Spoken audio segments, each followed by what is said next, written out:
আমরা প্রসিকিউশন পক্ষে রায়ে সন্তুষ্ট।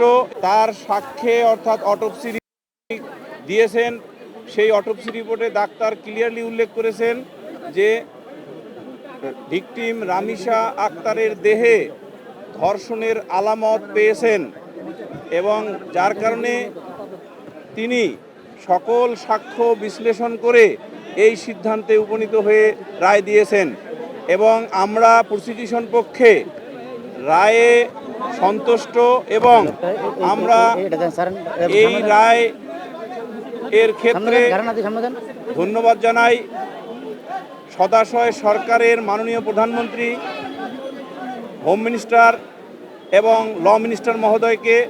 তারা যেভাবে এই মামলায় দ্রুত বিচারের নিমিত্তে তাদের প্রয়োজনীয় যে পদক্ষেপ ছিল সেটা করেছেন জন্য আমরা রাষ্ট্রপক্ষে উপস্থাপিত সাক্ষীদের সাক্ষ্য যথাযথভাবে রেকর্ড করতে পেরেছি এবং এই রেকর্ড করার জন্য আমরা যে উপস্থাপন করেছি মাননীয় ট্রাইব্যুনাল তাহা রেকর্ড করে অতি দ্রুততম সময়ে আজকে রায় ঘোষণা করেছেন এবং এই রায়ে আবারও আমরা বলি আমরা প্রসিকিউশন পক্ষ সন্তুষ্ট।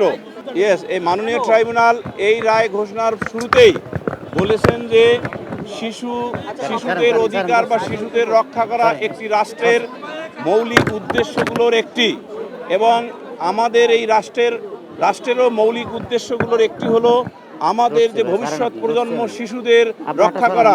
সেই শিশুদের কোনো শিশুর মধ্যে যদি এই ধরনের ন্যাক্কারজনক অপরাধ সংঘটিত হয় তার ক্ষেত্রে কোনো ধরনের দয়া দাক্ষিণ্য না দেখিয়ে সিভিয়ার পানিশমেন্ট দিতে হবে এবং তারই নিরিখে মাননীয় ট্রাইব্যুনাল তার স্বীয় বিবেচনায় এবং তার নিজস্ব জুরিসডিকশনে এই মৃত্যুদণ্ডে দণ্ডিত করেছেন উভয় আসামিকে। আমাদের সংবিধানের আর্টিকেল 31-এর দিকে তাকাবেন। এর মধ্যে আর্টিকেল 31 হলো ফান্ডামেন্টাল রাইট, যেটাকে বলা হয়েছে ইনএলিয়েনেবল। এটার মূল কথা হলো ইন অ্যাকর্ডিংস উইথ ল।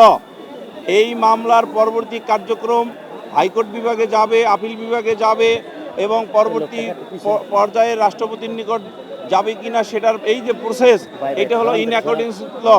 এই ইন অ্যাকর্ডিংস উইথ ল এর যে ডিউ প্রসেস অফ ল, এটাকে আমরা কিন্তু বাইপাস করতে পারবো না এবং রাষ্ট্র হিসেবে সভ্যতার নিরিখে আমরা যে রাষ্ট্রে বসবাস করতেছি, যে রাষ্ট্রের আইনগত কাঠামো আছে সেই কাঠামোকে কিন্তু আমরা বাইপাস করতে পারবো না। সুতরাং ভবিষ্যতে এটা দেখা যাবে সদাশয় সরকার এবং বিচার বিভাগের যিনি গার্ডিয়ান মাননীয় চিফ জাস্টিস এটা কিভাবে দ্রুততার সহিত করবেন, আরও অন্যান্য মামলার সহিত যেটা আপনি প্রশ্নে বলেছেন সেটা কর্তৃপক্ষ তার নিজস্ব বিবেচনায় এটা করবেন। এই ব্যাপারে আমাদের মন্তব্য করার কোনো ডোমেইন বা এখতিয়ার নাই।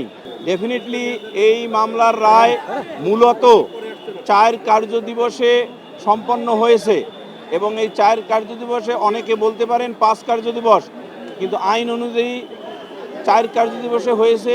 এই 4 কার্যদিবস অথবা সাধারণভাবে 5 কার্যদিবসে বললেও ভুল হবে না। সেই নিরিখে এটা একটি মাইল ফলক হয়ে থাকবে এই ধরনের অপরাধ দমনের ক্ষেত্রে। প্রথমে বলেছি একটি রাষ্ট্রের মৌলিক যে সকল কাজ তার মধ্যে একটি হলো বা মৌলিক যে সকল উদ্দেশ্য তার মধ্যে একটি হলো ভবিষ্যৎ প্রজন্ম অর্থাৎ শিশুদের জন্য নিরাপদ আবাস তৈরি করা বা শিশুদের যে রক্ষা করা।